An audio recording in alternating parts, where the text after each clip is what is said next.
जनसंसद, खुला मंच, खुली बहस। नमस्कार, मैं हूं सुरेश चौहान और आप देख रहे हैं जनसंसद।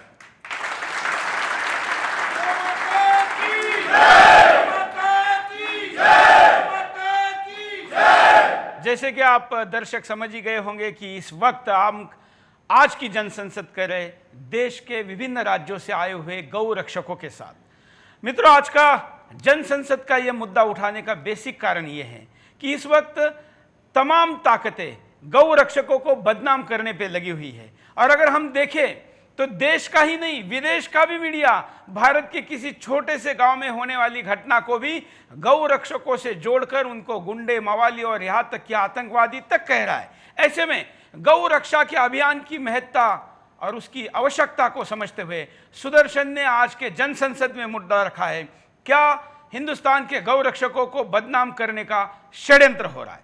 आपकी क्या राय है, आप हमारे साथ रख सकते हैं। हमारे साथ इस वक्त देश भर के विभिन्न राज्यों से आए हुए गौ रक्षक मौजूद हैं। हम उनके साथ इस कार्यक्रम की चर्चा करेंगे और जो लोग लाइव में इस कार्यक्रम को देख रहे हैं उन लोगों को हम प्रार्थना करेंगे कि सोशल मीडिया पर आप इसको शेयर करें गौ रक्षक नाम से। हम शुरुआत करते हैं आज के कार्यक्रम की विभिन्न अतिथियों के साथ। क्या कहना है उसका, मैंने मुद्दा रखा है, क्या हिंदुस्तान के गौ रक्षकों को षड्यंत्र पूर्वक बदनाम किया जाता है। बदनाम करने के लिए सबसे बड़ा हथियार मीडिया का उपयोग होता है। मीडिया के प्रतिनिधि के तौर पर हमारे साथ राकेश आर्य जी हैं। पहले उन्हीं की प्रतिक्रिया लेते हैं।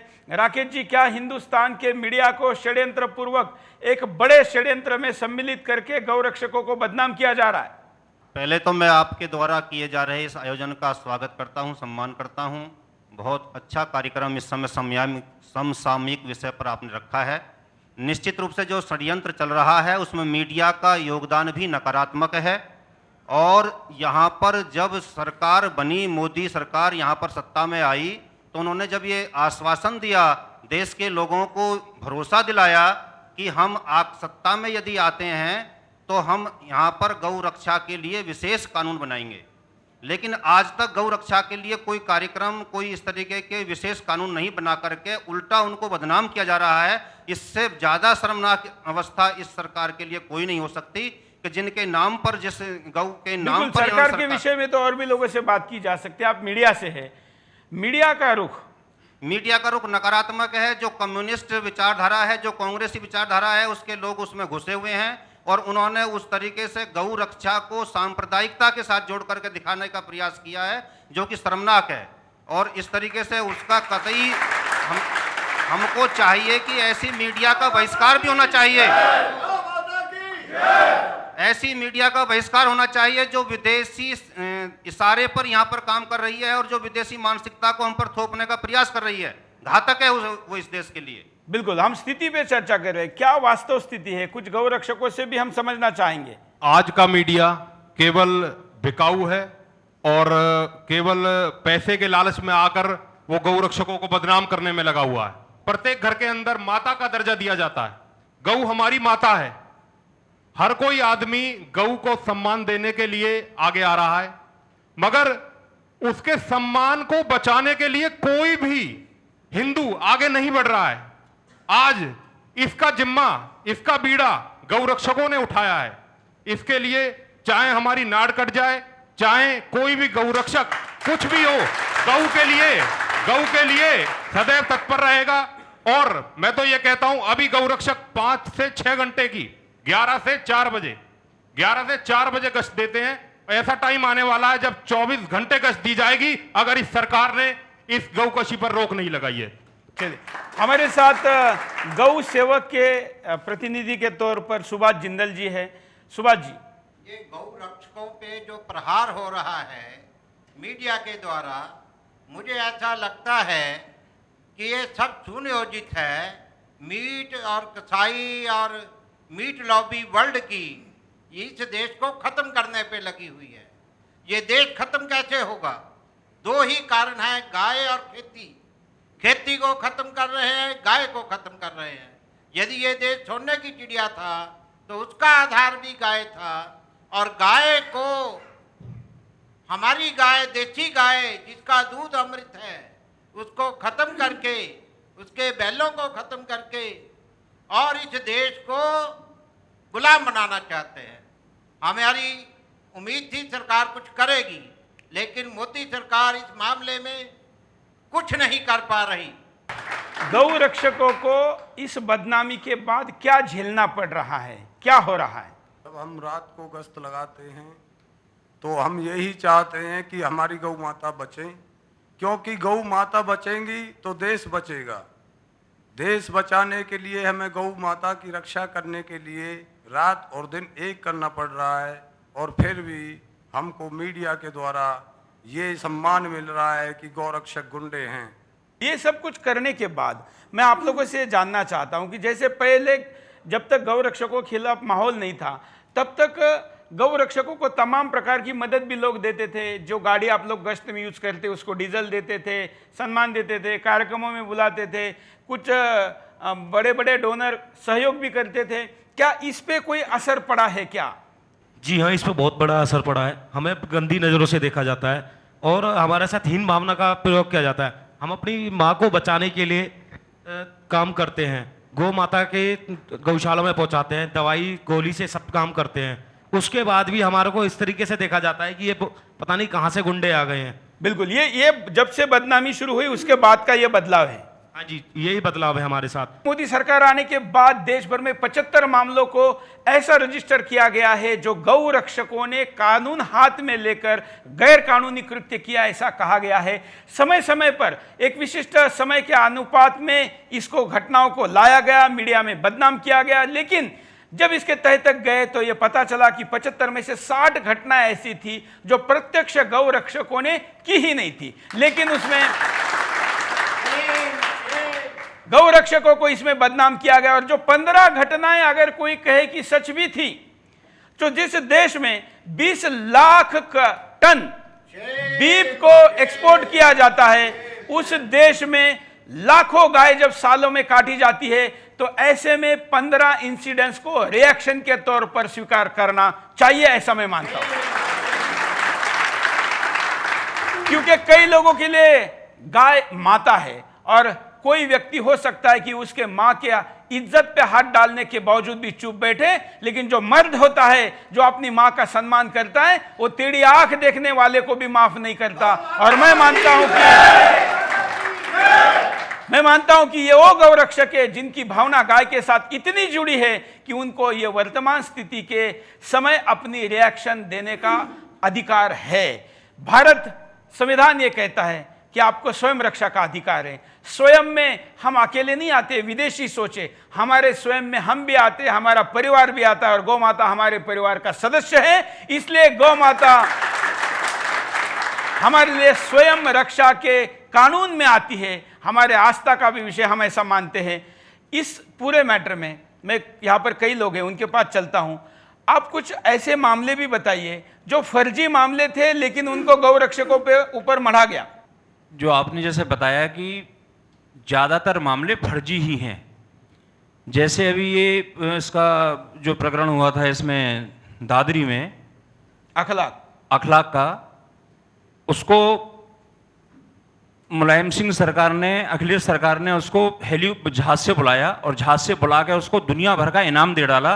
दुनिया भर के पूरा हिंदुस्तान रोया अखलाक के लिए, कैसा गौ मांस था ही नहीं उसके पास में, लेकिन आखिरकार जब रिपोर्ट आई तो गौमांस ही निकला उसके घर में। और मैं एक गौरक्षक हूं। हिंदुस्तान की जो संस्कृति है, हम वृक्षों को भी पूजते हैं, हम नदियों को भी पूजते हैं, हम जहरीले सर्प को भी पूजते हैं, हम पत्थर को भी पूजते हैं। जब हम सबको पूजते हैं, हमारे संस्कार ऐसे हैं कि हमारे पूर्वजों ने हमको सबको पूजना सिखाया है, तो हम इंसान को कैसे मार सकते हैं? बिल्कुल, लेकिन बिल्कुल सही कहा आपने। लेकिन जब सवाल आता है आत्मरक्षा का, कि संविधान ने हमें पूरा एक अधिकार दिया है आत्मरक्षा का, जब हम आत्मरक्षा कर सकते हैं तो आत्मा की रक्षा करना तो बहुत जरूरी है। और गाय हमारी आत्मा है, गाय हमारे प्राण है, गाय हमारा प्राणाधार है, गाय हमारा सब कुछ है। बिल्कुल, और इसलिए गाय को पूजने वाले, मानने वाले, श्रद्धा से देखने वाले लोगों का दृष्टिकोण उन आम लोगों जैसा नहीं रह सकता जिनके लिए गाय मतलब एक प्लास्टिक के थैली में दूध बराबर है। और इसलिए गाय को पूजने वाले लोगों की प्रतिक्रिया आप यहाँ पर देख रहे हैं। मैं एक और सवाल दूसरे गौरक्षक से पूछना चाहता हूँ कि यहाँ पर कुछ ऐसे भी लोग आए हैं जहाँ पर हरियाणा और बाकी जगह से, जहाँ पर हुई घटनाओं को मीडिया ने गलत रिपोर्टिंग किया, वो भी मैं और समझना चाहता हूँ। आपने दादरी का तो उदाहरण दिया है, कुछ और घटना हुई है जुनैद कांड को बीप से जोड़ दिया गया है, जबकि वो घटना जो हुई है सीट को लेकर हुई है। आपके क्षेत्र में हुई है? हाँ जी। कैसे, जरा विस्तार से बताइए। वहाँ पे वो मतलब सीट को लेके सारा विवाद हुआ और सीट को लेके विवाद हुआ, रेलवे में सीट को लेके। हाँ जी, रेलवे में सीट को लेके विवाद हुआ, लेकिन राजनेताओं ने और उन्होंने सभी ने बीप से जोड़ दिया उस मुद्दे को। मीडिया उसकी झूठी खबर देती है, लेकिन जब दृढ़ निश्चय रण में हो तो यदुनंदन साथ निभाते हैं, गुरु द्रोण की चुप्पी से अभिमन्यु मारे जाते हैं। यही हो रहा है। अगर हमारा दृढ़ निश्चय है तो हम गौ की रक्षा करेंगे और यदुनंदन हमारा साथ निभाएंगे, लेकिन जो अभी गुरु द्रोण बने बैठे हुए हैं उनकी चुप्पी से अभिमन्यु मारे जाते हैं। बिल्कुल बिल्कुल, और सचमुच एक बड़ा काम गौरक्षक कर रहे हैं, इस पर कोई दो राय नहीं है कि ये एक सुनियोजित षड्यंत्र है गौरक्षकों को बदनाम करने का। जैसा कि सभी जानते हैं, आजकल जो आतंकवादी घटनाएं होती हैं वो आतंकवादी अपनी वेशभूषा पहन के नहीं आते हैं। जैसे आपने 15 इंसिडेंट्स की बात कही है देश के अंदर, अधिकांशतः आतंकवादी आर्मी के कपड़े पहन के आते हैं। तो क्या हम पूरे आर्मी को गलत कहना शुरू कर दें? ये एक पूरा सुनियोजित षड्यंत्र है गौरक्षकों को बदनाम करने का। और हमारे को तो बताया गया, हम तो जानते हैं, पढ़ाया गया कि हमारे जो गौरक्षा जो है ये सांप्रदायिक विषय नहीं है, ये तो सनातन विषय है और हर भारतीय का संवैधानिक दायित्व है गौरक्षा करना। और गौरक्षक आज इसको करने में लगे हुए हैं। कारण एक है, बदनाम क्यों किया जा रहा है? जो विकसित देश हैं विश्व के अंदर, आज सारा जो भी हमारे पास डीएपी फर्टिलाइजर या बहुत सारी ऐसे जो फर्टिलाइजर हैं वो विदेशों से हम मंगाते हैं, लेकिन आज देश में एक ऐसा स्वदेशी अभियान चल रहा है जिसके माध्यम से लोग जैविक खेती कर रहे हैं। और उस अभियान जो विदेशीकरण का एक अभियान है बहुराष्ट्रीय कंपनियों का, जो कॉर्पोरेट फार्मिंग करना चाहती है हमारे देश में, ताकि किसान खेती छोड़ दें। और गौ माता क्या काम कर रही है? किसानों को बचाने का काम कर रही हैं, हमारी देश को अर्थव्यवस्था को बचाने का काम कर रही हैं। और ये जो विदेशी कंपनियां हैं, बिल्कुल बहुत अच्छा मुद्दा इन्होंने रखा है, अभिनंदन होना चाहिए और इसके पीछे के षड्यंत्र में जाना चाहिए। हम यहाँ पर एक छोटे से ब्रेक के लिए रुक रहे हैं, ब्रेक के बाद फिर आएंगे। जन संसद जारी है।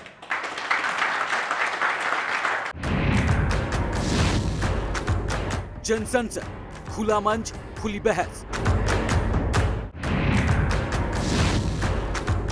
जन संसद, खुला मंच, खुली बहस। ब्रेक के बाद आपका एक बार फिर से स्वागत है।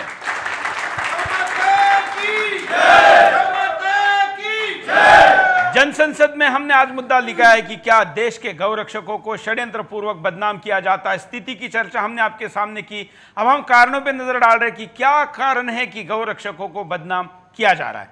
दर्शक के पास चलते हैं। हम वही गौ भक्त हैं जो अब से 3 साल पहले हम भगवान के रूप में पूजे जाते थे। रही बात मीडिया की, कि जो मीडिया हमें बदनाम कर रही है, मीडिया जो बदनाम कर रही है ठीक है, लेकिन हमको बदनाम करने में मीडिया का जो है सबसे बड़ा रूप इसलिए है कि जो हमारे देश की राजनीति है वो इतनी गंदी हो चुकी है कि उसका भी हमको समर्थन नहीं है। और वो देश के अंदर सरकारें जो गौ माता को साक्षी मानती थी वो भी उस पर चुप्पी लगाए बैठी हैं। इसी का सबसे बड़ा कारण है कि गौ भक्त बदनाम होते हैं। सबसे बड़ा कारण दोगली मीडिया है। इसमें जो लोग बिना सैलरी के गोरक्षा कर रहे हैं वो गरीब किसानों के बच्चे हैं। रक्षकों की उत्पत्ति कहां से हुई? उनके पशुधन को गो भक्षकों ने चोरी करना आरंभ किया, तब से गोरक्षक इस धरती पे पैदा हुए। बिल्कुल बिल्कुल। मीडिया पिछले 70 वर्षों से दोहरे चरित्र को अपना रहा है और जो सही बात होती है उसका विरोध किया जाता है। और ऐसे बिल्कुल जिन लोगों हिंदुस्तान के मीडिया ने कभी भी किसी भी कसाई के खिलाफ कोई न्यूज दिखाई, ऐसा आपने सुना है? इतने इन्वेस्टिगेशन का बात करने वाला मीडिया को मैं चैलेंज करता हूं। हिंदुस्तान के मीडिया जो अपने आप को सबसे तेज, जो अपने आप को सबसे इन्वेस्टिगेटिव, जो अपने आप को सबसे पहले कहता है, वो हिंदुस्तान के लाखों घरों में गाय काटती है। जरा वो दिखाए कि स्टिंग ऑपरेशन करके कि गायों की भी कत्ल कैसे हो रही है, लेकिन स्टिंग ऑपरेशन कसाईयों के खिलाफ होने के बजाय गौ रक्षकों के खिलाफ हो रहा है। ये आपके कहने का एक तरीके से सामर्थ्य प्रत्यक्ष स्थिति है कि मीडिया का दोहरा चरित्र कैसे कारणों पर नजर डाल रहे। कारण गैर राजनीतिक पार्टियां हैं, वो अपने बंदों के द्वारा ऐसे नृशंस कांड करवा रहे हैं और आरोप गौ रक्षकों के ऊपर रखा जाता है कि ये गौ रक्षकों की देखिए खुलेआम गुंडागर्दी है। हकीकत ये होती है कि वो गौ रक्षक होते ही नहीं है। जैसा कि अभी आपने बताया कि अब तक 70% जो है लोग सही पाए गए हैं जिन्होंने गाय की रक्षा की है, 15% गलत पाए गए हैं। अगर 15% गलत पाए भी गए हैं आक्रोश में आके 15% भी नहीं है, वो तो 74 में 15 है, 15% भी नहीं है। हाँ 74 में इस हिसाब से अगर देखा जाए सबसे बड़ा रीजन जो है वो गैर राजनीतिक पार्टियां हैं जो समाज में कभी भी नहीं चाहती कि ये शांति बनाए। जब मेकाले ने भारत के संस्कार को अध्ययन किया था तब उन्होंने ये बता के किया था जब तक भारत को संस्कार संस्कृति को नहीं तोड़ा जाए तब तक ये देश तोड़ा नहीं जा सकता। और इसी कारण से जो हमारी आस्था के केंद्र है उसके ऊपर में एक के बाद एक चोट किया जा रहा है।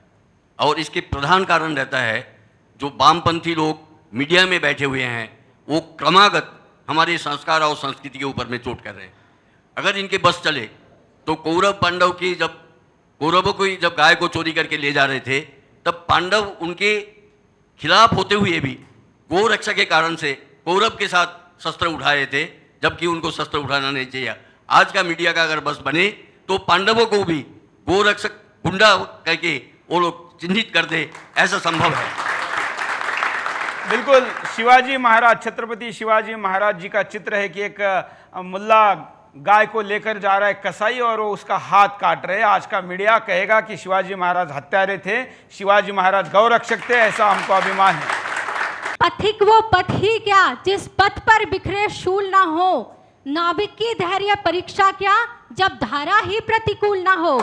और आज वही धारा, आज गौ माता को बचाने की धारा हम देख रहे हैं किस तरह से 1966 में, आप लोगों को याद होगा 1966 में जिस वक्त गौ रक्षकों पर गोलियां चली थी, आगे काफी गायों का जत्था भी था जो चल रहा था। उस वक्त पात्री जी महाराज ने कहा था हम पर गोलियां चला दी कोई बात नहीं, हम तो मनुष्य हैं, किंतु इन निर्जीवों को तुमने मारा है, तुम्हें भुगतना पड़ेगा। और शायद मेरा जहां तक ख्याल है आप लोगों को पता होगा गोपाष्टमी थी जिस दिन आकाश में राजीव गांधी मरा, गोपाष्टमी थी जिस दिन मद्रास में राजीव गांधी मरा, और गोपाष्टमी थी जिस दिन आकाश में संजय गांधी मरा, और वो भी गोपाष्टमी का दिन था जिस दिन अपने आवास में इंदिरा गांधी को मारा गया। और अभी भी आप देख लीजिए गोपाष्टमी बहुत आने वाली है, बड़ा दर्द होता है। मैं खुद इस बात को समझ सकती हूँ, मैं एक नारी हूँ, एक औरत हूँ और मैं माँ हूँ, तो मैं भी गौ माता को बहुत समझ सकती हूँ। जब मैंने कई बार खुद अपनी आंखों से वीडियोस में देखा है एक नन्ही मुन्नी सी बच्चिया, छोटा सा बछड़ा जिसने अभी दूध पीना भी नहीं सीखा, पेट भर के दूध भी नहीं पिया, और कसाई उसे काटकर अपने बच्चों को उसका भोजन बनाकर खिलाता है। तो ये राक्षस प्रवृत्ति के लोग हैं। मेरा ये कहना है कि जो श्री राम ने थोड़े से राक्षस इस पृथ्वी पर छोड़ दिए थे या जंगल में वो छुप गए थे, आज उनका अंत करना बहुत जरूरी है। हम सरकार से तो गुहार लगाते ही हैं, किंतु हमें खुद भी आगे आना होगा। हाँ, हम लोग बहुत नम्रता से, बहुत ही प्रेम से, आज मैं हाथ जोड़कर इन कसाईयों से एक छोटी सी प्रार्थना करना चाहती हूँ। मैं जानती हूँ कि आप लोग लाशें खाएंगे, क्योंकि आपका तो पेट में लाश नहीं जाएगी तो पेट नहीं भरेगा। आप खाएंगे, लेकिन और भी तो कुछ खा सकते हैं, प्रकृति ने तो बहुत कुछ दिया है। हम आपसे निवेदन करते हैं हाथ जोड़कर कि केवल एक हमारी गौ माता को छोड़ दीजिए, आपको जो खाना है आप खा लीजिए, और बाकी सभी से तो निवेदन है ही कि करो। और मैं सबसे पहले कहती हूँ, यदि आप लोग कहते हैं कि हम गुंडे हैं, हम बुरे हैं, तो हम गलत शब्द तो खैर नहीं कहेंगे, क्योंकि हम भारतीय हैं, संस्कृति में रहते हैं, लेकिन फिर भी आपको जो कहना आप कह लीजिए। गौ माता को तो हम बचा के छोड़ेंगे। 99.38% आबादी उन राज्यों में है जहां पर गाय की हत्या प्रतिबंधित है। मैं दोबारा कहता हूं, हिंदुस्तान के कुल आबादी के 99.38% आबादी उन राज्यों में रहती है जहां पर गौ हत्या प्रतिबंधित है, लेकिन वहां गौ हत्या क्यों हो रही है इस पर कभी भी चर्चा नहीं होती, बल्कि इस पर होती है कि वहां पर गौ रक्षा क्यों हो रही है। यह भी इसमें देखने वाली बात है।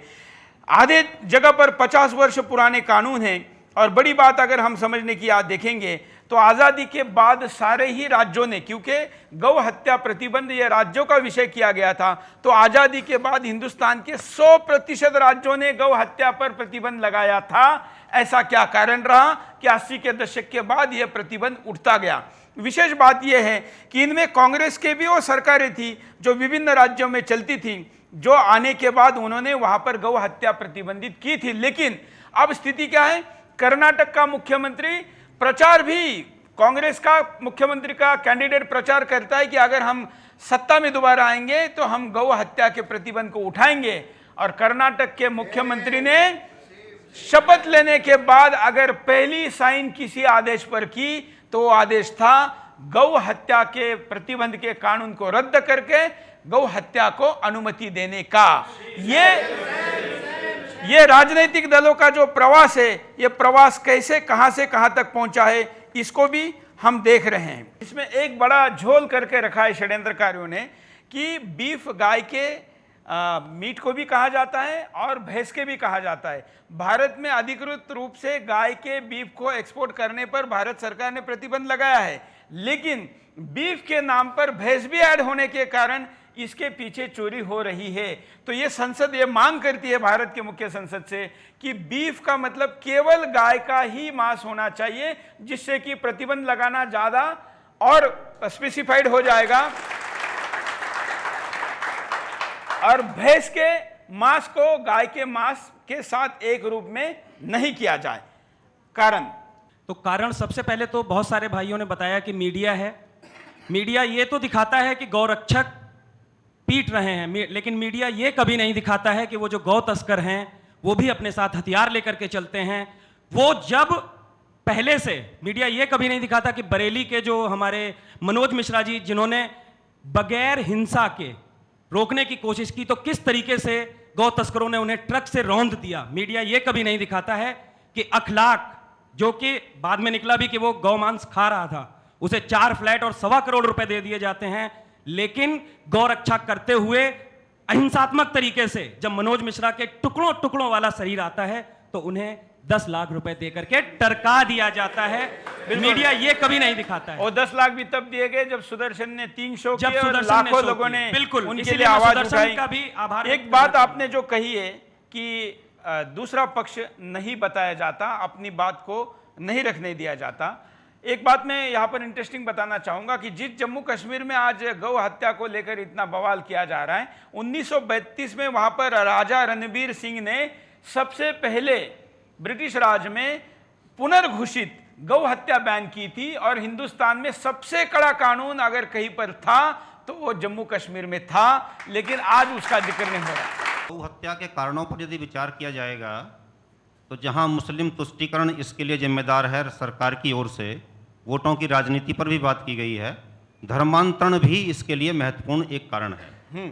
और विदेशी शक्तियों के द्वारा जिस तरीके से भारत के धर्म को, भारत की संस्कृति को मिटाने का एक घिनौना षड्यंत्र चल रहा है, उसके कारण हमारे जो राजनेता हैं वो बीफ पर या किन्हीं ऐसी चीज़ों पर जैसे खाद आदि का यहाँ पर निर्यात आयात किया जाता है, उन पर जो उनका मोटा कमीशन बनता है, वो भी एक पीछे का एक ऐसा कारण है कि जिसके कारण हमको गाय की हत्या करने के लिए प्रेरित किया जाता है। यहाँ से ट्रैक्टर ला करके गौवंश को खत्म किया गया। बिल्कुल, आपने जो बात कही है, धर्मांतरण वाली बात जो आपने कही, मैं आंकड़ों में बताना चाहूंगा, पुष्टि करते हुए, आपका समर्थन करते हुए, कि हिंदुस्तान में आजादी के बाद 2017 जब हम शो करें तब तक उन्हीं राज्यों में गौ हत्या के प्रमाण बढ़ाए गए जिन राज्यों में धर्मांतरण हुआ, जिनमें केरला, बंगाल, त्रिपुरा से लेकर वो सारा क्षेत्र है जहां पर या तो क्रिश्चियन धर्मांतरण बढ़ा है या इस्लाम की संख्या बढ़ी है। या आपकी बात को पुष्टि करने वाले आंकड़े सरकार के हैं। डिस्ट्रिक्ट पलवल से आया हूं मैं, राहुल शर्मा, और मैं एक दो बहुत शॉर्ट में अपने कारण बताऊंगा। एक तो कभी मीडिया ने या मीडिया पर्सन जो भी इसको मीडिया को चला रहा है, उसने कभी ये नहीं देखा कि किस तरह से गौरक्षक गौ तस्करों से भिड़ते हैं, लड़ते हैं, जैसे तैसे गौ माता को बचाते हैं, और उसके बाद में गौ माता को जो ट्रीटमेंट देते हैं वो सब कभी इन्होंने देखा नहीं। जो गौ माता की हालत होती है, जितने उसको जख्म हो जाते हैं, वो इन्होंने कभी देखा नहीं और उनसे देखा भी नहीं जाएगा। मैं कहता हूं अगर एक बार देख लें तो कभी गौशाला या कभी ऐसे हॉस्पिटल उन्होंने नहीं देखे जाके किस तरह से गौ माता की दुर्दशा हो रही है। और मैं चाहूंगा कभी गौरक्षक गुंडा हो ही नहीं सकता, ये सब गलत धारणा है। जिस तरह से मीडिया गौरक्षक दलों के पीछे लग रही है, उस तरह से मैं चाहूंगा मीडिया सरकार के पीछे लगे कि गौशाला बनाइए, गौ को बचाइए, तो गौरक्षक गुंडे नहीं रहेंगे। कोई कुछ भी खाए, कुछ भी पिए, इससे हमें कोई लेने देना नहीं है। वो उन जो है आताताइयों को, गौ भक्षकों को बढ़ावा देती हैं और जो है गौ माता को कत्ल करने के लिए उन्हें उकसाती हैं। गौ माता का मांस जो है निर्यात करने के लिए, करोड़ों रुपए धन कमाने के लिए उन्हें प्रोत्साहित करती हैं। मुख्य कारण यही है कि जो ये गौ माता यदि देश से खत्म हो जाएगी तो जो है यहाँ से ये संस्कृति ही नष्ट हो जाएगी। बिल्कुल। आपकी जानकारी के लिए भारत में पहला आधुनिक कत्लखाना 1707 में रॉबर्ट क्लाइव ने खोला था, जिसमें तब 35,000 गायों को रोज काटा जाता था। कल्पना करिए कि तब 35,000 थी, आज ये आंकड़ा कितने लाखों में गया है। जब हिंदुस्तान में, जिसको सांस्कृतिक हिंदुस्तान कहा जाता है, इस हिंदुस्तान पर, इस हिंदू राष्ट्र पर जब सूर्योदय होता है तो सूर्यों के लाली के साथ गहरा खून लाखों गायों का नाली में बहा दिया जाता है। इसको कैसे हम हिंदू संस्कृति वाला देश कहे, ये सवाल इस देश के संस्कृति रक्षकों को पूछना बनता है। हम यहां पर एक छोटे से ब्रेक के लिए रुकते हैं, ब्रेक के बाद फिर आएंगे, जनसंसद जारी है।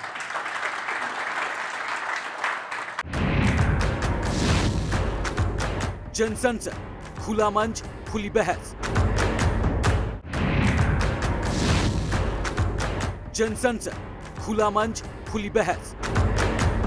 ब्रेक के बाद आपका एक बार फिर से स्वागत है। आप जनसंसद देख रहे हैं और आज के जनसंसद में हम आपके सामने मुद्दा लेकर आए जिस पर बड़ी ही विस्तार से चर्चा हो रही है और पहली बार टीवी के स्क्रीन से गौरक्षकों का पक्ष लोगों के सामने जा रहा है। स्थिति कारण इस पर हमने नजर डाली। अब हम देखते हैं कि इस प्रोपेगेंडा को अगर ऐसे ही जारी रहने दिया गया तो क्या दुष्परिणाम होंगे या हो रहे हैं, इस पर चर्चा करते हैं। सर, अगर इसी तरह से प्रोपेगेंडा चलता रहा तो इसके परिणाम बड़े ही भयावह होंगे। और आज तक तो अभी हम गौरक्षक गुंडे हैं, भगवाधारी गुंडे हैं, एक दिन हम सब जेल में होंगे। एक पंजाब गौरक्षा दल से सतीश शर्मा जी हैं, जो हिंदुस्तान के मैं सबसे अच्छा गौरक्षक मानता हूं ना, बहुत मेहनत की उन्होंने।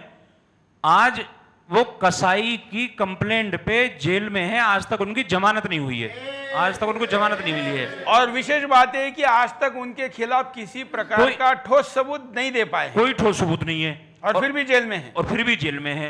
परसों की बात है, मथुरा शहर में और गौ तस्करों एक बैल को एक बोलेरो में डाल करके ले जा रहे थे, उसका घेराव किया गया।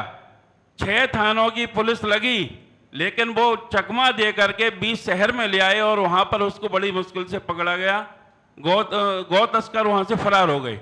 बंधुओं, बहुत हमें पीड़ा होती है, हमें जन समर्थन भी नहीं मिलता है। और गौ तस्करों को हमारे मोदी जी ने जो गुंडा कहा है, अगर गौ रक्षक गुंडे हैं तो मैं भी कहता हूं कि मैं गुंडा हूं, क्योंकि मैं गौ रक्षा करता हूं। कांग्रेस पार्टी ने अपना चुनाव लड़ा था गाय और बछड़े के ऊपर। उसी कांग्रेस पार्टी का एक कार्यकर्ता जो राज्य स्तर में एक बड़ा नेतृत्व कर रहा था केरल के अंदर, बीफ पार्टी बनाता है और गाय को बीच सड़क पे काट के उसकी फोटोग्राफी कराता है। गौ रक्षक अगर उसको मारते हैं तो वो गुंडे होते हैं, अगर वो करते हैं तो वो उनकी खाने की आजादी है। और वो एक जगह नहीं हुआ था, वो केरल में 200 जगह ये कार्यक्रम चले थे। इसका परिणाम ये होगा कि एक जब सेलिब्रिटी किसी घड़ी का एडवर्टाइजिंग के लिए आता है तो समझते हैं कि घड़ी अच्छी होगी। अगर वो इतना बड़ा सेलिब्रिटी जिसका फोटो राहुल गांधी के साथ में होता है, यदा कदा मिलते रहते हैं, अगर वो खाते हैं तो इसका मतलब है कि भारत के अंदर गौवध एक जघन्य अपराध नहीं है। अगर इस अपराध को वो अपने खाने की आजादी मानते हैं तो गोरक्षकों को कुछ करना पड़ेगा। इससे पहले जब से मोदी जी ने गुंडे की उपमा दी है गौरक्षकों को, उससे पहले हम जब भी जाते थे उनको पकड़ने के लिए, तस्करों को, उनको पुलिस की सहायता करते थे पकड़वाने के लिए, तो हमारे घर वाले जाने देते थे, कोई नहीं, कोई दिक्कत नहीं, कोई परेशानी नहीं है। लेकिन जब से उन्होंने उपमा दी है कि गुंडे हैं, हमारे घर वालों का भी साथ छूट गया है। इसका ये परिणाम हुआ है कि हमें समाज में दूसरी दृष्टि से देखा गया है, लेकिन मोदी जी से हमें ये उम्मीद नहीं थी। घर वालों का साथ छूटा और क्या परिणाम हुए? बड़ा परिणाम निकल के आया है कि जो पुलिस कल तक गोरक्षकों के साथ होती थी। रात में कहीं नाके के लिए जब सूचना मिलती थी, हमारे गोरक्षक भाई पहुंचते थे तो साथ खड़ी होती थी। लेकिन जो गलत बयानी ये निकल के आ रही है, उससे कहीं ना कहीं कोई बड़ा पुलिस अधिकारी किसी भी अपने पुलिस को वहाँ भेजने से डरता है कि ये कहीं हमें ना बदनाम कर दिया जाए। ये एक बड़ा गलत परिणाम आया है। अभी तो कुछ परिणाम सामने नहीं आए, आगे समय ऐसा आ रहा है कि बहुत ही भयावह परिणाम इसके बहुत आगे आने वाले। एक लेटेस्ट उदाहरण के साथ मैं इस बात को बताऊंगा कि परसों की घटना है। कुछ हमारे गौरक्षक बल्लभगढ़ शहर के अंदर नाका लगा रखा था। एक बहुत ही तेज स्पीड में बोलेरो आई और उसको रुकने का इशारा किया, परंतु वो नहीं रुकी, पत्थर मारती हुई आगे चली गई और किसी कारणवश वो एक पहिया उसका नाली में आ गया और उसको वहां पर पकड़ लिया गया। कुछ समय बाद पुलिस वाले वहां पर आए, पुलिस वालों ने पूछताछ की और हमारे गौरक्षक भी वहां पर पहुंच गए। दरअसल वो एक भैंस को बेचकर आ रहा था और उसके पास कुछ पैसा था। जैसे ही और गोरक्षकों को और उस आदमी को पकड़कर अंदर थाने में ले लिया गया। थाने में ले जाने के बाद क्या होता है कि वहां पर गौ तस्कर कम से कम 100-150 गौ तस्कर इकट्ठे हो गए और गौ रक्षकों को बदनाम करने लगे। उसका परिणाम यह हुआ कि उन्होंने उन पर कोई 20 तरीके की ऐसी धाराएं लगाई हैं। अभी का लेटेस्ट उदाहरण है और मीडिया ने उसको इतना हाईलाइट किया हुआ है। हर न्यूज़पेपर के अंदर बल्लभगढ़ में दैनिक जागरण, नवभारत टाइम्स में झूठी घटना है, बुरी तरह से हाईलाइट हुई पड़ी है ये घटना। परिणाम आज गौरक्षक 4 लड़के इसका परिणाम गलत परिणाम भुगत रहे हैं, जिन पर ऐसे सेशन ट्रायल के मुकदमे उन्होंने लगा दिए हैं। बहुत नाजायज और गलत मुकदमे हैं वो। ठीक है, परिणाम गाय की स्मगलिंग बहुत बढ़ गई है और हम देखते हैं कि गाय बांग्लादेश में, टीवी में भी हमने देखा है कैसे नौकाओं में और किसी तरह से पंजाब से चल के बंगाल से जाके बांग्लादेश, सब पास से पैसा ले दे के गाय की, क्योंकि कोई हाथ नहीं पकड़ता और पुलिस, हम सबको पता है हिंदुस्तान की पुलिस सबसे भ्रष्ट है, तो ये परिणाम निकला कि गाय की स्मगलिंग बिल्कुल तस्करी ज्यादा हुई है, तस्करी ज्यादा हुई है। हाँ, जैसा कि देवताओं को जो हवन के द्वारा शक्ति प्रदान होती थी और राक्षस उस हवन को नहीं करने देते थे, जिससे कि देवता कमजोर होते थे। आज हम लोग अपनी अगर गौ माता को नहीं बचा पाएंगे तो आने वाले समय में हम इतने कमजोर हो जाएंगे कि हम अपनी खुद की रक्षा नहीं कर पाएंगे, क्योंकि गाय के अंदर 33 करोड़ प्रकार के देवता निवास करते हैं। उसके मूत्र से लेके गोबर तक में इतनी औषधियां हैं कि जिस घर में गाय पालतू है या पली हुई है उस घर में 90% बीमारियां नहीं होती हैं। गाय और गौरक्षक दोनों का अस्तित्व खतरे में पड़ जाएगा। गाय हमें मिलेगी ही नहीं अगर गाय की हम रक्षा नहीं कर पाएंगे। आज गौरक्षक दोनों का अस्तित्व खतरे में पड़ जाएगा, बड़ा परिणाम होगा। हाँ, और जिन सरकारों में पूर्ण रूप से प्रतिबंधित है गोवध, उन सरकारों की सहायता कर रहे हैं और सरकारों का ये फेलियर है कि वो गोवध को रोक नहीं पा रहे हैं। अब अगर इसी तरह की बातें सामने आती रहीं तो गो रक्षक अपने हाथ पीछे खींचेंगे और उसका दुष्परिणाम ये होगा कि गोवंश का निरंतर वध होता रहेगा, जो ना भारत के लिए अच्छा है ना ही भारत के लोगों के लिए अच्छा। इसका अभी तो परिणाम एक गौरक्षक के रूप में है, लेकिन ये आगे चल के इस देश की एकता और अखंडता को भी चुनौती देगा, क्योंकि जो गोरक्षक हैं वो राष्ट्रीयवादी लोग हैं और गोरक्षक कोई ऐसा नहीं है किसी संगठन में कार्य कर रहा है। इस देश का प्रत्येक राष्ट्रीयवादी व्यक्ति गोरक्षक है। इसलिए इस पे जो एक मीडिया ने अपनी उससे जो एक शिकंजा कसना चाहा है, उसमें अगर इस देश की राजनीति ने इंटरफेयर नहीं किया, इसमें अपनी दखलंदाजी नहीं की, तो ये देश एक राष्ट्रीय हिंदू देश है जो एक दिशा दूसरे रूप में तय करने के लिए जा रहा है। इसलिए इन चीजों पर शिकंजा कसना चाहिए, मीडिया पर रोक लगनी चाहिए और जो राष्ट्रीय हित के कार्य हैं उनको बढ़ावा देना चाहिए। आइंस्टीन ने 1950 में ये कहा था कि भारत में यदि ट्रैक्टर जा रहा है तो अगले 50 वर्ष में गोवंश के समाप्त हो जाने के कारण यहाँ की पश्चिमी उत्तर प्रदेश की, उत्तर भारत की सारी भूमि अनउर्वर हो जाएगी।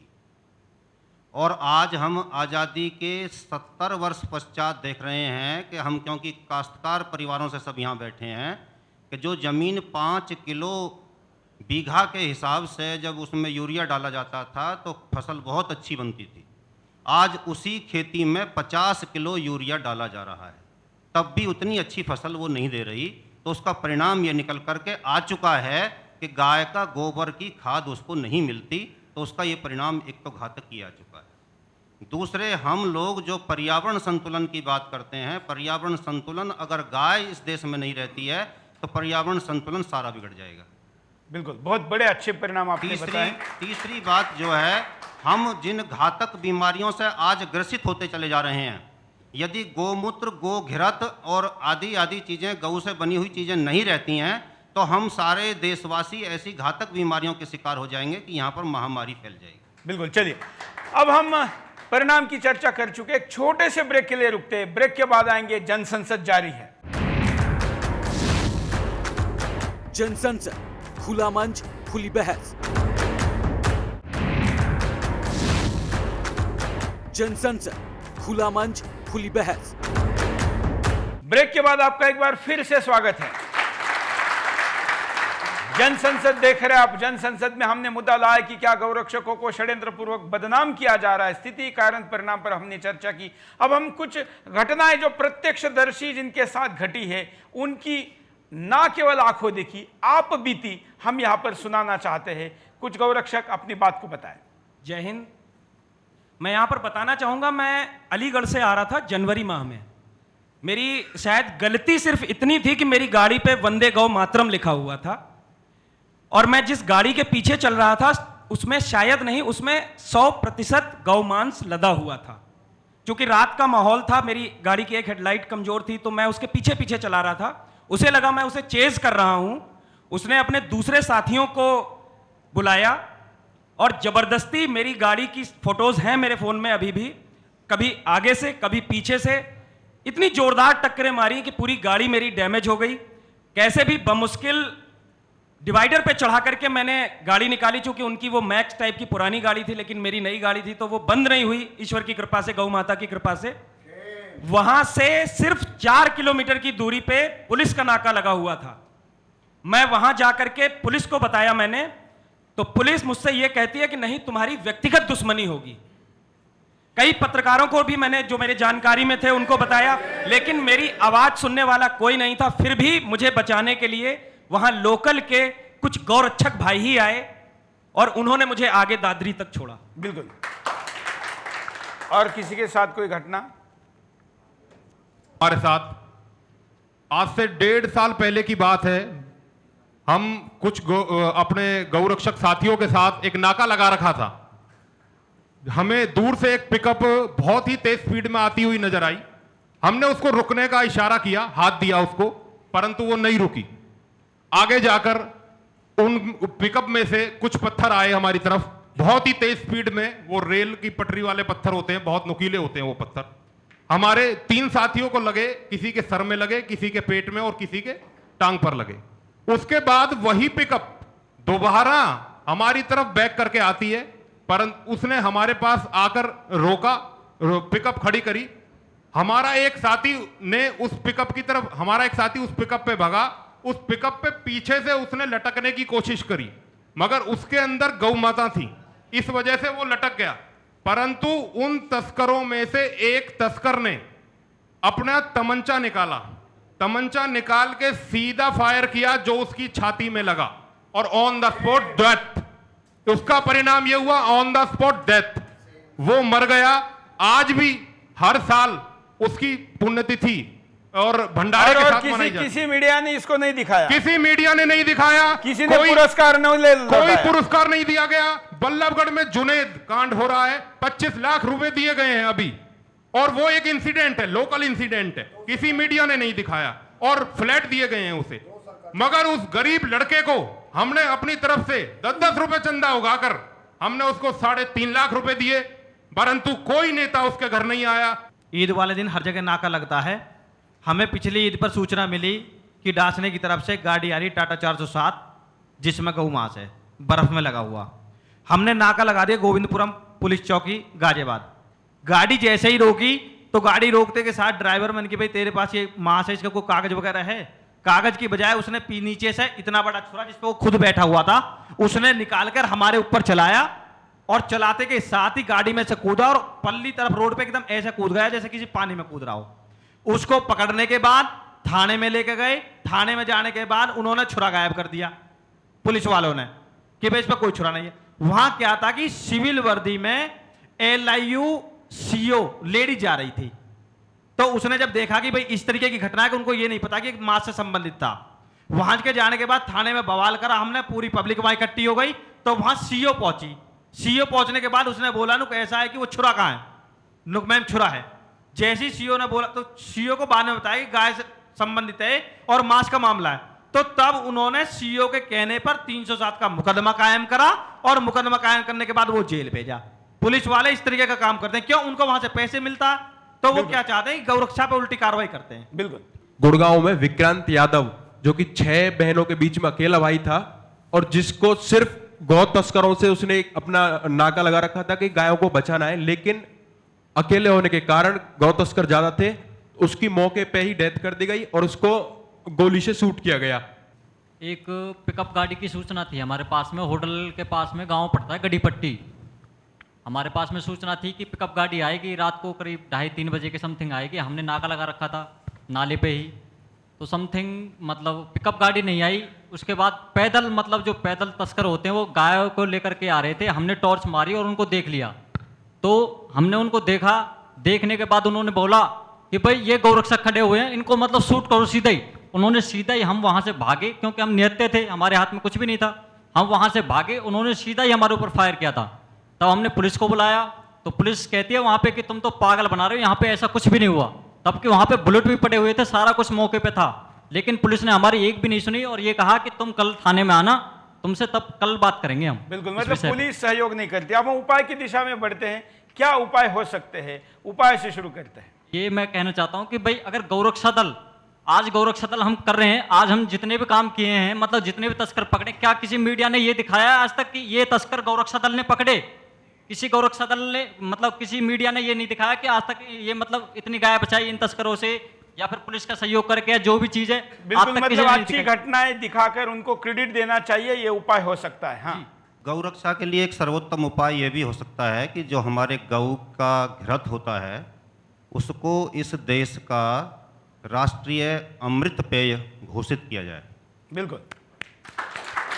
और जो गौ की लस्सी है उसको कोल्ड ड्रिंक्स आदि के स्थान पर इस तरीके से स्थापित किया जाए। कोल्ड ड्रिंक भारत का जो सत्यापित प्रमाणित है वो गौ की लस्सी है।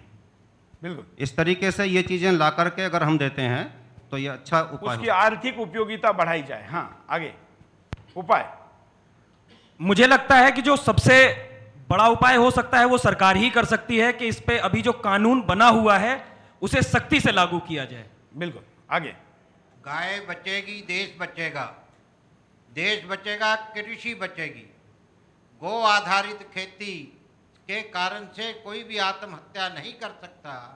एक गाय 15 एकड़ को कल्टीवेट कर सकती है और उसके खर्चा बचेगा, ट्रैक्टर का, बिजली का, पानी का, और सब चीज़ होगी। इकॉनमी भी स्ट्रांग होगी, दूध भी आएगा और हम खुद। ऐसे उदाहरणों को लोगों के सामने रखा जाए। उपाय। सरकार से यही प्रार्थना है कि गौ रक्षकों को एक लीगल कार्ड बनाकर, जैसे होमगार्ड है उस प्रकार से गौ गार्ड बनाए जाए, कार्ड बनाए जाएं जिससे पुलिस प्रशासन के साथ मिलकर। बहुत अच्छी सूचना है। मोक्ष के बाद, मरने के बाद आत्मा की शांति के लिए हर शमशान घाट में गाय से बने हुए उपले का ही प्रयोग किया जाए, ना कि पेड़ का। और यह प्रयोग अगर ज्यादा से ज्यादा किया जाएगा तो हमारी गाय सबसे ज्यादा बचेगी। बिल्कुल। और पहले गाय की उबले पर ही शव को जलाया जाता था। हाँ, हर जिले में गौरक्षा विभाग, पुलिस में एक विभाग बना देना चाहिए, एक तो डेडिकेटेड आदमी उसमें लगा के, और वो उसी काम के लिए लगाए जाएं, तो उससे हम लोग बचा सकते हैं। गाय के ऊपर सबसे पहले देश के अंदर एक कठोर कानून बने, गाय को राष्ट्रीय माता घोषित हो, और उस तरीके से कानून बने जिस तरीके से एक रेल के लोहे के लिए कानून इस देश के अंदर है कि लोहा कहीं भी पड़ा हो, किसी की हिम्मत नहीं कि वहां से उसे हिला दे या चुरो ले। इसी तरीके से गाय के ऊपर एक कठोर कानून की जरूरत है। बिल्कुल। हाँ, हर प्रदेश सरकार को ब्लॉक स्तर पे गौशालाओं का निर्माण कराना चाहिए ताकि गोवंश की रक्षा की जा सके और सख्ती से कानूनों बिल्कुल, का लेकिन गौशाला ये केवल एकमात्र उपाय नहीं है गौ रक्षा का, ये तो टेम्पररी है, अनाथ आश्रम या वृद्धाश्रम जैसा है। गौमूत्र और गोबर को पेटेंट किया जाए, जैसे अमेरिका में पेटेंट किया हुआ है। इनकी औषधि में इनका प्रयोग किया जाए। हर गांव में लोगों को प्रोत्साहित किया जाए गायों को पालने के लिए। गौशाला एक इसका हल नहीं है। अगर घर घर गाय होगी, घर घर गौशाला होगी तो गाय पलेगी और गाय बचेगी। बिल्कुल। और उपाय? ये सबसे पहले तो सरकार को ही गौ माता का सम्मान वापस करना पड़ेगा। सरकारों ने ही सम्मान छीना है और सरकारों को ही सम्मान वापस करना सरकार पड़ेगा। ही इसको वापस करे। आपने जो बात कही कि गाय लोगों को बांटनी चाहिए, मैं थोड़ा आंकड़ों में समझाना चाहता हूं। हिंदुस्तान में आज हम अगर सुशिक्षित लोगों की बात करें तो सारे लोग सुशिक्षित होकर शिक्षा के द्वारा रोजगार पाने की स्थिति में आने के अगर हम साल गिनेंगे तो आज भारत सरकार ये कहती है कि हम 2060 तक सुशिक्षित कर पाएंगे सारे लोगों को। और उनका सुशिक्षित का मतलब है जो केवल हस्ताक्षर कर सकता है, इसका मतलब वो शिक्षा से पैसे नहीं कमा सकता। 60 साल तक रुकेंगे तब जाके वो हस्ताक्षर कर पाएगा। तो क्या हम ऐसे शिक्षा के द्वारा रोजगार कर पाएंगे? उससे अच्छा है कि हिंदुस्तान के करोड़ों लोगों को किसी शिक्षा में पहुंचे बगैर, जब तक शिक्षा नहीं पहुंचती तब तक गौ आधारित उद्योग, कुटीर उद्योग का उसको दर्जा दिया जाए और एक गाय मतलब कुटीर उद्योग ये किया जाए, उसको जीएसटी और तमाम प्रकार की छूट दिया जाए और उसके आधार पर वो अपने परिवार को चला सकता है। आगे मैं एक उपाय बताना चाहता हूं सुदर्शन न्यूज मंच के माध्यम से कि अगर हमारे देश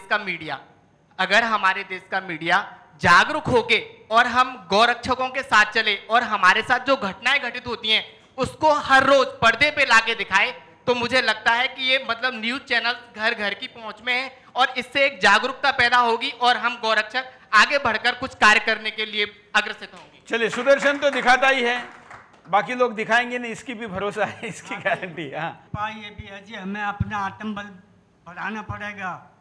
आत्मबल होगा तो हम हर चीज तक गोली हथियार इनसे भी टक्कर ले सकते हैं। हमें राम लक्ष्मण बनना पड़ेगा साहब। बिल्कुल बिल्कुल, वाह, बड़ी अच्छी बात है। हाँ, ये सरकार के ऊपर ही मत रहो, सरकार तो हमारे ऊपर चलती है। ठीक है, बिल्कुल। रासायनिक खादों का उपयोग बंद कर देना चाहिए। गाय के गोबर से जो खाद बनती है, 10 किलो गोबर में 2 कुंतल खाद बन के तैयार होती है, जो सबसे कम लागत में होती है और सबसे ज्यादा फायदेमंद होती है। 1 वर्ष से लेके 10 वर्ष तक के बच्चे को निःशुल्क गाय का दूध अनिवार्य कर दिया जाए सरकार के द्वारा। हर घर में गाय होना चाहिए। हाँ। प्रत्येक गांव में गोचर की जमीनें हैं, सरकार उनको मुक्त करा के उन पर गौशाला और बिल्कुल उसका शुरुआत करनी चाहिए। माफिया ने जिसको पकड़ के रखा है, गौ भूमि, गोचर भूमि को मुक्त किया जाए हिंदुस्तान में, जो करोड़ों एकड़ भूमि आज बंदी हुई है या जिनका तस्करों ने उपयोग किया हुआ है। बहुत अच्छे सजेशन। केंद्र सरकार एक कानून लाई थी जो पूरे देश में लागू हो गया था, खरीद और बिक्री को लेकर था। मैं मूल रूप से उत्तर प्रदेश का रहने वाला हूं। दिलदार नगर गाजीपुर में डिस्ट्रिक्ट पड़ता है, जहां से बहुत बड़ा गोवंश निकाल के बिहार और बंगाल के रास्ते ले जाया जाता था। लेकिन जब से यह कानून बना था तब से बिल्कुल ही वहां पर गौ तस्करी रुकी हुई थी और जितना भी इसका विरोध किया, जहां तक आप लोगों ने देखा मीडिया ने किया, इसमें जितने भी मीडिया घराने हैं सबने मिलकर इस कानून का विरोध किया। आज सुप्रीम कोर्ट ने उस पर रोक लगा दी है। तो खरीद और बिक्री, सुप्रीम कोर्ट ने नहीं लगाई, मद्रास हाई कोर्ट ने लगाई। खरीद और बिक्री का जो कानून है उसे पूरे देश में लागू हो, ताकि पता चले कि कौन सी गाय बिकने के लिए जा रही है और कौन कसाई लेके जा रहा है, किस तरीके से जा रहा है। बिल्कुल उपाय। हाँ, दूसरा एक और उपाय मैं रखना चाहूंगा। मैं फरीदाबाद से हूँ, राजीव दीक्षित गौ संवर्धन अनुसंधान केंद्र है। हमने वहां पर लगभग 21 पेशेंट लिए थे शुगर के, डायबिटीज थे, जो इंसुलिन लेते थे। उन लोगों पे हमने एक पेशेंट पे 11,000 की 1 हफ्ते का आवासीय शुल्क लगाया था, शिविर था, जिसमें से वो लोग इंसुलिन छोड़ कर गए हैं और लगभग 51,000 रुपए हमने जो उसमें से बचाए हैं, मतलब गौ माता की चिकित्सा से जो इलाज करके बचाए हैं, दादरी तोड़े जो गौशाला है वहां पर हमने उसको डोनेट किया है। ये ऐसे प्रयास किए जा सकते हैं। ऐसे जो उपाय विभिन्न जगह पर हो रहे हैं, ऐसे उपायों को व्यक्तिगत स्तर पर रखने के बजाय हम तक लाइए, हम चैनल से उसको दिखाएंगे, लोगों को बताएंगे कि ये उपयोगिता है। सामाजिक मूल्य, मानवीय मूल्यों में के बीच हमें अपनी भावी संतान को गौ के बारे में बताना चाहिए, उसको शिक्षित करना चाहिए, उसको पूजने बताना चाहिए, जिससे हम जो आज की लड़ाई हम लड़ रहे हैं गाय के लिए, तो वो संस्कार हमारे बच्चों में भी जाए। बिल्कुल, चलिए। तो आज के कार्यक्रम में हमने आपके सामने ये मुद्दा रखा कि आखिर गौ रक्षकों को कैसे बदनाम किया जा रहा है और इस षड्यंत्र के पीछे क्या क्या है। हमने स्थिति, कारण, परिणाम और उपाय भी देखे। उपाय तो सबसे बड़ा यही है कि भारत सरकार पूरे देश में गौ हत्या बंदी का कानून लाए, लेकिन इसके साथ ही यह भी जरूरी है कि गाय का जो वास्तविक उपयोग हिंदुस्तान में होता था और जिस कारण उसको पूज्य माना जाता था, ऐसे उपयोग का प्रचार भी हो, ऐसे सक्सेस स्टोरी को लोगों के सामने लेके आया जाए। और क्या करे और कोई क्या करे वो तो तब करेगा, लेकिन सुदर्शन हमेशा ही समस्या नहीं समाधान देता है, केवल समस्या नहीं बताता, समाधान देता है। और इसलिए सुदर्शन ये आज घोषणा करता है कि हम केवल ये समस्या नहीं बताएंगे, बल्कि देश भर में गाय के उपयोगों को लेकर जो सक्सेस स्टोरी है उसको सुदर्शन पर गौ दर्शन इस कार्यक्रम में दिखाएंगे और उससे हम लोगों के सामने गाय की उपयोगिता लेकर जाएंगे, हिंदुस्तान की आंखें खोलेंगे, हिंदुस्तान को उसकी उपयोगिता समझाएंगे। इसलिए तमाम देशवासियों को मैं आह्वान करता हूं कि आपके आसपास में अगर ऐसा कोई सक्सेस स्टोरी, ऐसा यशस्वी प्रयोग हो रहा है तो हमें इसकी जानकारी दे। आप सबने आज के कार्यक्रम में हिस्सा ले, इसलिए मैं आपका आभारी हूं। आज के लिए इतना ही। जय हिंद। जनसंसद, खुला मंच, खुली बहस।